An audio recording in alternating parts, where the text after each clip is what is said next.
早晨啊，大家好，嚟到咧9:22啊，咁啊6月6號啊嘛，今日稍遲咗啦，因為要睇其他嘅嘢咧，就遲咗少少，唔緊要啦。不過點都好啦，而家個市開咗啦噃，恒指方面咧就23231啦，好記下，升121點0.53%啦。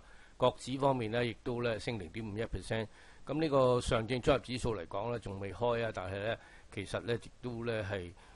睇翻會唔會延續翻琴日嘅走勢啦？咁啊，期指方面咧升104點咧，最高咧其實開市嘅時候咧已經係23126嘅啦，咁啊最高抽到上23134就有所回吐啦。咁而家喺呢度兩個高低位之間徘徊啦。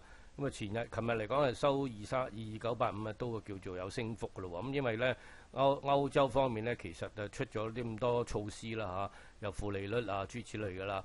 咁咧，另外到咧所有個投資者咧都關心咧，究竟咧歐洲會唔會帶動咧全球嘅經濟增長啊嘛？但係而家言之尚早之時咧，市場嘅反應咧就係不斷咧去睇下自己嘅倉位啦、冚倉啊諸如此類啦。咁所以咧而家嚟講咧，都係要睇翻個圖表咧，先知道咧目前個情況啊。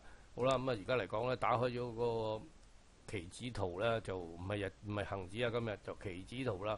咁啊，其實嚟講咧，睇翻琴日嚟講咧，本身咧應該做淡嘅。咁啊，點解咧？因為咧，如果歐洲唔出咁嘅措施咧，其實咧呢個情況咧，好明顯咧，琴日嚟講跌到呢個低位咧，喺呢個期指方面咧22898啦。咁啊，相對於呢個呢個收市呢個裂口位咧22910咧，就啱啱差唔多補突咗啦，咁應該唔係好事嚟嘅。咁另外加上咧，琴日嚟講咧，嗰個收市位係22985咧，亦都咧係低過咧嗰個5天嘅平均線嘅22999。咁16天以嚟咧都係高於佢收市嘅時候咧，嗰日低於咧就麻麻地。不過咧，其實喺期指方面曾經低過嘅，恆指就冇嘅。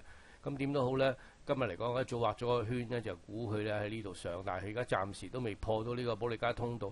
咁我覺得點解咧？其實香港本地咧就冇乜人睇呢個歐洲咧，多數做淡倉，所以咧猝不及防咧，外圍升咗上去歐洲，佢今日就算升都係撳住，所以咧當佢哋呢個淡倉補晒之後咧，今日就可以一枝獨秀咁樣上翻去啊！呢個係我睇法。即使咧其實即係話有機會咧，暫時都唔係高位啊。